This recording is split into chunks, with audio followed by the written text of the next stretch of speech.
الانعام کی آیت نمبر 131۔ الحمدللہ وکفا والسلام علی عبادہ الذین اصطفى خصوصا علی سید الرسل وخاتم الانبیاء وعلى آلہ واصحابہ الاتقیاء اما بعد فاعوذ باللہ من الشیطان الرجیم بسم اللہ الرحمن الرحیم ذلك أن لم يكن ربك مهلك القرى بظلم وأهلها غافلون ولكل درجات مما عملوا وما ربك بغافل عما يعملون وربك الغني ذو الرحمة إن يشأ يذهبكم ويستخلف من بعدكم ما يشاء كما أنشأكم من ذرية قوم آخرين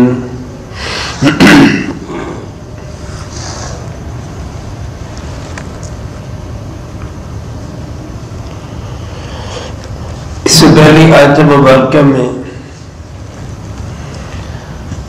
اللہ رب العالمین نے یہ بات واضح فرمائی کہ ہم نے جنوں میں اور انسانوں میں رسول بھیجے، نمائندے بھیجے، تبلیغ کرنے والے، ڈرانے والے، گویا کہ جنوں اور انسانوں دونوں کو متنبہ کیا گیا۔ ایسا نہیں کہ بغیر کسی وارننگ کے، بغیر اطلاع کے اچانک ان کو پکڑ لیا گیا ہو، ایسا نہیں ہے۔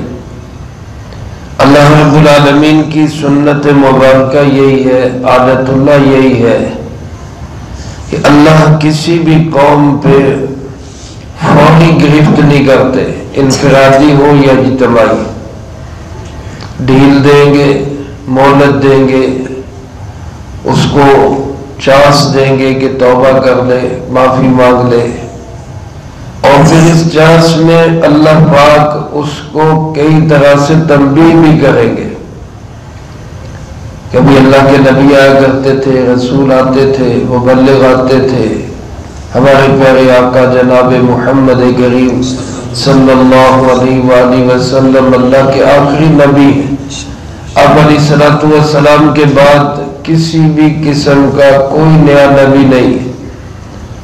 اب آپ علیہ الصلوۃ والسلام کی امت کو اللہ پاک مختلف انداز سے تنبیہ کریں گے، علماء کے ذریعے، واعظین کے ذریعے، مبلغین کے ذریعے۔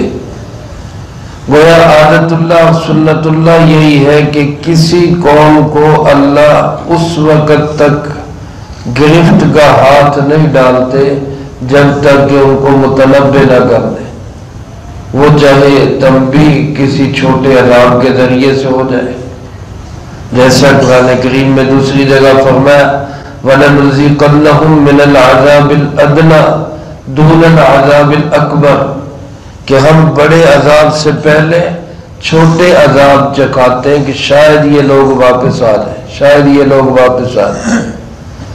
اللہ پاک فرماتے ذَلِكَ أَن لَّمْ يَكُن رَّبُّكَ، یہ جو رسولوں کے بھیجنے کا سلسلہ تھا، حضور نبی کریم صلی اللہ علیہ وآلہ وسلم سے پہلے مختلف قوموں، علاقوں، لوگوں میں، جنات اور انسانوں میں نبی اور رسول یا منذر آئے، فرمایا یہ اس لیے کہ أَلَّمْ يَكُن رَّبُّكَ مُهْلِكَ الْقُرَىٰ، تیرا رب ایسا نہیں کہ وہ بستیوں کو، شہروں کو ہلاک کر دے بظلم، ظلم کر کے، وَأَهْلُهَا غَافِلُونَ، جبکہ شہروں والے غافل ہوں۔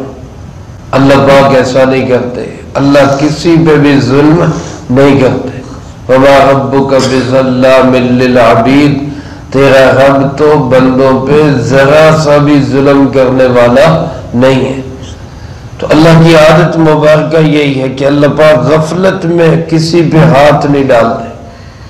لوگوں کو تنبیہ کی جاتی ہے، پیغام دیے جاتے ہیں، وارننگ دی جاتی ہے، سمجھایا جاتا ہے.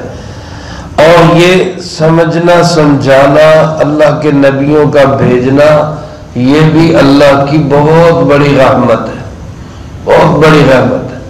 ورنہ اللہ تو قادر مطلق ہے، اپنی بات منوانے کے لیے زبردستی بھی منوا سکتا ہے، نہ ماننے والوں کو فوری طور پہ ختم بھی کر سکتا ہے. لیکن یہی اس کی رحمت ہے، حالانکہ اس کو ضرورت نہیں، وہ بے پرواہ ہے، کسی کا محتاج نہیں ہے. ساری دنیا بھی مل کے اس کو تسلیم نہ کرے، اس کی شان میں تب بھی کوئی فرق نہیں آئے گا.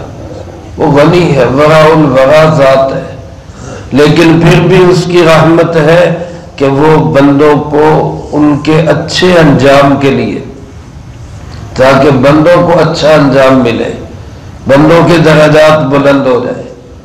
کیونکہ فرمایا وَلِكُلٍّ دَرَجَاتٌ مِّمَّا عَمِلُوا، یہ جو عمل کریں گے اس کے عمل کے برابر ان کے درجات ہوں گے. حدیث پاک میں آتا ہے قیامت کے دن انسان کا جنت میں داخلہ تو ہوگا اللہ کے فضل سے. ایمان پہ جس کا خاتمہ ہو گیا اللہ کے فضل و کرم سے اللہ اس کو جنت میں داخلہ نصیب فرمائیں گے. لیکن جنت میں جو بلند درجات ملیں گے وہ اپنے عملوں کی وجہ سے ملیں گے. اس لیے اللہ سے فضل بھی مانگنا چاہیے اور اعمال بھی اچھے بنانے چاہیے تاکہ جنت میں درجے بھی بلند ملے. وہاں تو ایک ایک سبحان اللہ کہنے سے بھی انسان کے درجے دوسروں سے بلند ہو جاتے ہیں. فرمایا وما ربک بغافل عما یعملون، تیرا پروردگار ان کے عملوں سے غافل نہیں ہے. جو عمل کر رہا ہے اللہ پاک اس عمل سے انجام بے خبر ہرگز نہیں. ہر ایک کے ہر عمل کو بہت اچھی طرح جاننے والا کون ہے؟ اللہ رب العالمین. فرمایا وَرَبُّكَ الْغَنِيُّ، تیرا پروردگار تو بے پرواہ ہے، ضرورت ہی کوئی نہیں. ساری دنیا مل کے اس کے گن گانے لگ جائے، اس کی تعریف کرنے لگ جائے، اس کی شان میں کوئی اضافہ نہیں ہے. ساری دنیا کے انسان اور جن مل کر اس کا انکار کر دیں، ایک لفظ بھی اس کی حمد میں اس کی شان میں نہ بولے، اللہ کی شان اور بلند مرتبے میں کوئی کمی نہیں آ سکتی. وہ غنی ہے، بے پرواہ ہے. لیکن اس بے پرواہی کے ساتھ ساتھ وہ ذو الرحمہ، رحمت والا بھی ہے. دنیا میں ذرا سا کوئی انسان غنی ہو جائے، غنی کا مطلب اس کے پاس محتاجگی نہ رہے، کوئی عہدہ مل جائے، کوئی پیسہ مل جائے، وہ ظالم بن جاتا ہے. وہ لوگوں کی پرواہ نہیں کرتا، لوگوں کے حقوق غصب کرنے لگ جاتا ہے. ذرا سی اس کو کوئی مل گئی، ساتھ کوئی عہدہ لگ گیا تو ساتھ ہی لوگوں پہ ظلم شروع کر دے گا. لیکن وہ اللہ کیسا عظیم ہے، کیسا قدرتوں والا، کیسا محبت کرنے والا، کیسا بندوں کا خیال رکھنے والا کہ بے پرواہ ہے، ذرا سی بھی کسی کی پرواہ نہیں. لیکن اس کے ساتھ ساتھ ظالم نہیں بلکہ ذو الرحمہ، بڑی رحمت والا ہے، بڑی رحمت والا ہے. فرمایا کہ وہ اگر چاہے تو ان یشاء یذہبکم، اگر وہ اللہ چاہے تو وہ تم سب کو ختم کر دے، ساری انسانیت کو ایک ہی لمحے کے اندر اللہ ختم کرنا چاہے تو بولو اللہ اس پہ قادر ہے یا نہیں؟ وہ کر سکتا ہے. آج اگر ساری انسانیت نافرمان ہے تو سارے نافرمانوں کو مٹا کر وہ دوسرے انسان بھی منظر پہ لا سکتا ہے. فرمایا وَيَسْتَخْلِفْ مِن بَعْدِكُمْ، وہ سب کو ختم کر کے تمہارے بعد ایسے لوگوں کو تمہارا خلیفہ بنا دے جو اللہ کی مان کر چلنے والے ہیں. جیسا کہ آج میرے دوستو دنیا میں ہم ہیں، آج ہم ہیں، اس سے پہلے 40 سال 50 سال 60 سال 100 سال پیچھے چلے جائیں، ہمارے باپ دادے تھے، ہمارے بڑے تھے. آج ان میں سے بہت سو کے نام بھی مٹ گئے. آج کی نسل کو باپ کا نام یاد ہے، دادے کا یاد ہے، آگے کیا ہے پردادا پتہ ہی نہیں. اس سے آگے کے تو تصور ہی کوئی نہیں ہے الا ماشاء اللہ. تو فرمایا جس طرح پہلے وہ لوگ تھے آج تم ہو، کل کو یہ وقت بھی آئے گا کہ تم نہیں ہوگے، کوئی اور ہی لوگ ہوں گے یہاں پہ. وہ اللہ قادر ہے، وہ آج بھی کر سکتا ہے. جس طرح وہ ایک نسل کے بعد دوسری نسل کو لے آتا ہے، کما انشأکم من ذریۃ قوم آخرین، جیسے اس نے تمہیں ایک دوسری قوم کی نسل سے پیدا کیا. اب ہمارے بڑے، ان کو کیا پتا کیا صورتحال تھی، کن کن حالات میں انہوں نے زندگیاں گزاری. آج کی جو چیزیں ہیں ان کے ذہن میں ان کا تصور بھی نہیں ہے. آگے جو کچھ ہونے والا ہے ہم سوچ بھی نہیں سکتے. اللہ ایسے ہی نسلوں کو بدلتا رہتا ہے. کسی کو بھی اپنے آج پر غرور نہیں ہونا چاہیے، تکبر نہیں ہونا چاہیے کہ میں ہوں تو کچھ نہیں ہو سکتا. میرے دوستوں، میرے عزیز ساتھیوں، ہمیشہ بادشاہی صرف کس کی ہے؟ اللہ رب العالمین. سدا مالک کائنات، خالق کائنات اور سدا کا بادشاہ وہ ہمیشہ کون ہے؟ اللہ ہی ہے. اس لیے اللہ کی رحمت سے فائدہ اٹھانے کے لیے اس کے بندے بن کے زندگی گزارے. بندے بنے، خدا نہ بنے، اس کے بندے بن کے زندگی گزارے. اور اس کے بندے بن کے زندگی گزارنے کا طریقہ کیا ہے؟ وہ ہے جناب محمد کریم صلی اللہ علیہ وآلہ وسلم کی کامل اتباع، مکمل قدم با قدم آپ کے پیچھے پیچھے چلنے کی کوشش کرنا. میرے عزیز دوستو، اسی میں انسانیت کی نجات ہے، اسی میں انسانیت کی کامیابی ہے.